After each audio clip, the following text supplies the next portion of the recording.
എലത്തൂർ മണ്ഡലത്തിലെ കാക്കൂരിൽ നമ്മൾ ഈ മണ്ഡലത്തിന്റെ വിശേഷങ്ങൾ പറഞ്ഞുകൊണ്ടിരിക്കുകയായിരുന്നു. അങ്ങനെ AK ശശീന്ദ്രൻ തന്റെ 9ാമത്തെ മത്സരത്തിന് ഇറങ്ങുമ്പോൾ വലിയ വെല്ലുവിളി ഇത്തവണ നേരിടുന്നുണ്ട്. KPCCയുടെ ജനറൽ സെക്രട്ടറിയായ വിദ്യാ ബാലകൃഷ്ണനാണ് എതിർ സ്ഥാനാർത്ഥി. കോൺഗ്രസിന്റേതായി രംഗത്ത് വന്നിരിക്കുന്നത്. അതുപോലെ തന്നെ BJPയുടെ സ്ഥാനാർത്ഥി T ദേവദാസ് അദ്ദേഹവും ഇവിടെ വന്നിട്ടുണ്ട്. BJPക്കും വലിയ സ്വാധീനമുള്ള മണ്ഡലമാണ്. നമുക്ക് നോക്കാം ഈ മണ്ഡലത്തിന്റെ വിശേഷങ്ങൾ.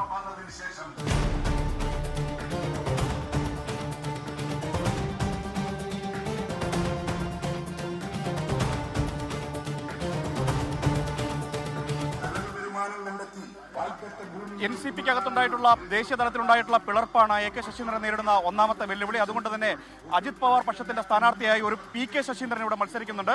മാത്രമല്ല കഴിഞ്ഞ 3 തവണയും AK ശശീന്ദ്രൻ മത്സരിച്ച് വിജയിച്ച ക്ലോക്ക് അടയാളം ഇത്തവണ PK ശശീന്ദ്രനാണ് കിട്ടിയിരിക്കുന്നത് എന്നുള്ളത് ചെറുതല്ലാത്ത വെല്ലുവിളി, ആശയക്കുഴപ്പമൊക്കെ ഇടതു പ്രവർത്തകരിൽ ഉണ്ടാക്കുന്നുണ്ട് എന്നുള്ള ഒരു ആക്ഷേപമുണ്ട്, അല്ലെങ്കിൽ അത്തരത്തിൽ ഒരു പ്രശ്നം ഇവിടെ നിലനിൽക്കുന്നുണ്ട്. അതോടൊപ്പം തന്നെയാണ് കഴിഞ്ഞ ലോക്സഭാ തദ്ദേശ തെരഞ്ഞെടുപ്പുകളിൽ കോൺഗ്രസിനുണ്ടായിട്ടുള്ള മുന്നേറ്റം, അത് ഉൾപ്പെടെയുള്ള കാര്യങ്ങൾ ഈ മണ്ഡലത്തിൽ സ്വാധീനിക്കുമോ എന്നുള്ളതാണ്. നമുക്ക് ഇവിടുത്തെ വോട്ടർമാരിലേക്ക് തന്നെ എത്താം. നമ്മളൊരു ലോട്ടറി കടയാണ്, ഈ കാക്കൂരിലെ ഒരു ലോട്ടറി കടയിലെ ചേട്ടാ, ഇത്തവണ ഭാഗ്യം ആർക്കൊപ്പം ആയിരിക്കും?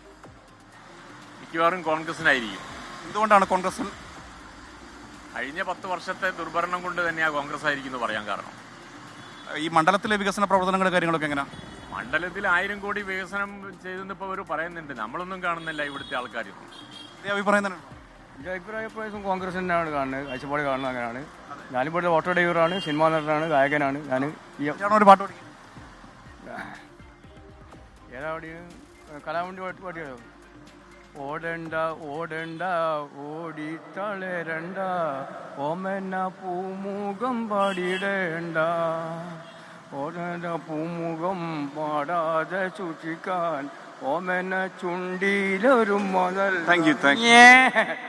അതെ, ഇതേ അഭിപ്രായം തന്നെയാണോ? അതേ അഭിപ്രായം തന്നെ. കോൺഗ്രസ് ജയിക്കുന്നതാണ് ഇവിടെ. നമ്മളിപ്പോ നിൽക്കുന്ന 3 പേരും കോൺഗ്രസ് ജയിക്കും എന്നുള്ളൊരു അഭിപ്രായമാണ് ഇവരുടെ. നമുക്ക് ഓട്ടച്ചേട്ടന്മാരിലേക്ക് പോകാം. ചേട്ടാ, ഇവിടെ മണ്ഡലത്തിൽ ആര് ജയിക്കും? ഇവിടുത്തെ രാഷ്ട്രീയ സാഹചര്യം ജയിക്കല് മറ്റേ ഇവര് ജയിക്കുള്ളൂ. മറ്റെന്തായാലും വിദ്യാ ബാലകൃഷ്ണൻ ജയിക്കും. ഓക്കെ. പല അഭിപ്രായങ്ങൾ വരുന്നുണ്ട്. ചേട്ടാ, ഇവിടുത്തെ തെരഞ്ഞെടുപ്പ് എങ്ങനെയുണ്ട്? തെരഞ്ഞെടുപ്പ് ശക്തമായ മത്സരമുണ്ടോ? ആരാ ജയിക്കുക? എന്തുകൊണ്ടാണ് LDF ജയിക്കുന്നത്? അതാണ് വികസനമൊക്കെ കാര്യമായിട്ടുണ്ടോ? വികസന പ്രവർത്തനങ്ങളൊക്കെ നടക്കുന്നുണ്ടോ? ചേട്ടാ, എങ്ങനെയുണ്ട് ഇലക്ഷന്റെ ചൂടൊക്കെ? ഇലക്ഷൻ കുഴപ്പമില്ല, നന്നായി പോകുന്നുണ്ട്. ഇത്രയും വസ്ത്രങ്ങളാണോ അവിടെ? അല്ല, ഇത് സാധാ എല്ലാം. എങ്ങനെയുണ്ട് ഇലക്ഷന്റെ ഒരു ആര് ജയിക്കും? ഇവിടെ സാധാരണ ശശീന്ദ്രൻ ജയിക്കല്, ഇപ്രാവശ്യവും ശശീന്ദ്രൻ ജയിക്കും. അല്ലേ, തൃപ്തിയാണ്? ഓ, നല്ല ഭൂരിപക്ഷമുണ്ട്.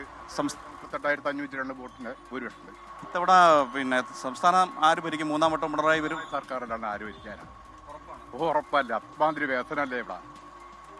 അങ്ങനെ വലിയ വികസന പ്രവർത്തനങ്ങൾ മണ്ഡലത്തിലും സംസ്ഥാനത്തുമൊക്കെ ഉണ്ടായിട്ടുണ്ട്. അതുകൊണ്ട് 3ാം തവണയും LDF തന്നെ അധികാരത്തിൽ വരും എന്നുള്ള ഒരു എന്ന നിലയിലാണ് ചില ആളുകളുടെ പ്രതികരണം. അല്ലാതെ മണ്ഡലത്തിൽ വിദ്യാ ബാലകൃഷ്ണൻ കോൺഗ്രസിന്റെ സ്ഥാനാർത്ഥി മത്സരിച്ച് വിജയിക്കുമെന്ന് പറയുന്നവരുണ്ട്. അതുപോലെ ചേച്ചി എങ്ങോട്ട് വന്നിരിക്കുന്നത്? ഈ മണ്ഡലത്തിലല്ലേ? ഇവിടെ ആര് ജയിക്കും? BJP ജയിക്കും. എന്തുകൊണ്ടാണ് BJP ജയിക്കുന്നത്? T ദേവദാസ് ജയിക്കുന്നുള്ളതാണോ? ഓക്കെ.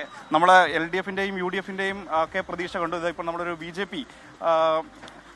BJP വിജയിക്കും എന്ന് ആത്മവിശ്വാസം പുലർത്തുന്ന ഒരാളെ കണ്ടു. നമ്മളൊരു ബേക്കറിയിലാണ്. ബേക്കറിയിൽ എങ്ങനെയുണ്ട്? മോശമാണ്. എന്ത് പറ്റി? ഇലക്ഷനൊക്കെ ആയിട്ട് ആൾക്കാർക്ക് എന്തായാലും കുറെ ലഡു ഒക്കെ ഇനിയിപ്പോ തയ്യാറാക്കി വെക്കണ്ടേ? ഇത് മതിയാവോ? ഇപ്പൊ ഇലക്ഷനിൽ ഇവിടെ ആര് ജയിക്കും?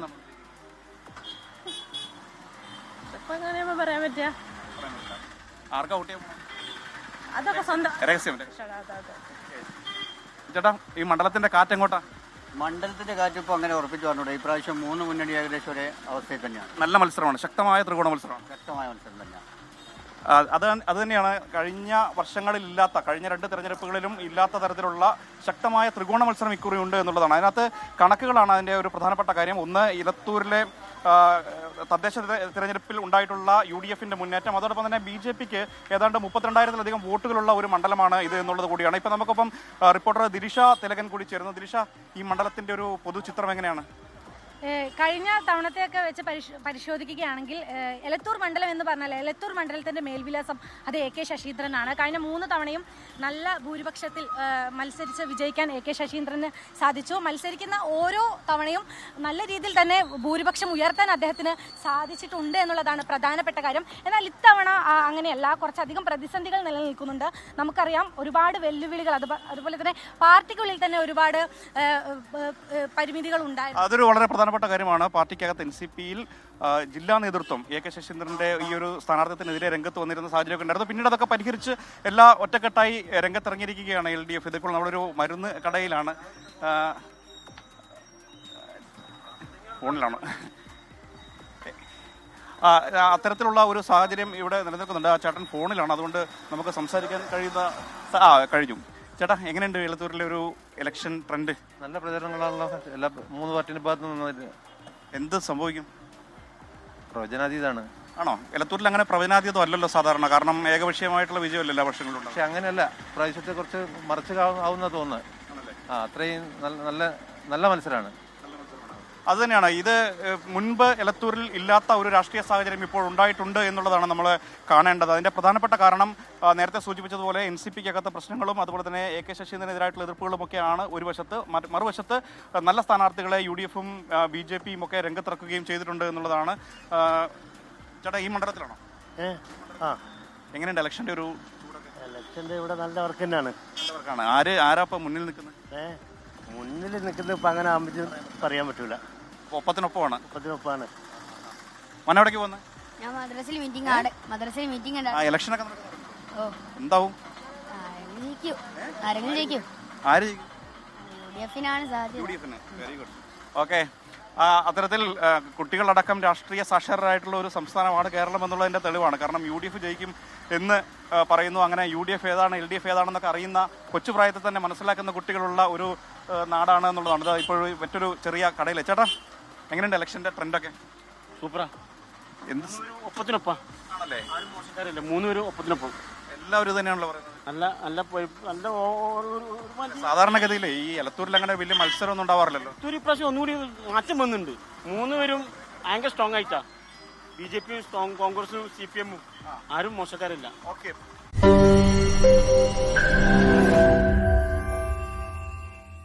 ലോകത്തെവിടെയായാലും ഏത് സമയത്തും 24 വാർത്തകളും ഓഗ്മെന്റഡ് റിയാലിറ്റി പാക്കേജുകളും എക്സ്പ്ലെയിനറുകളും വിശദമായി കാണാൻ ഞങ്ങളുടെ YouTube ചാനൽ നിങ്ങൾക്ക് സബ്സ്ക്രൈബ് ചെയ്യാം.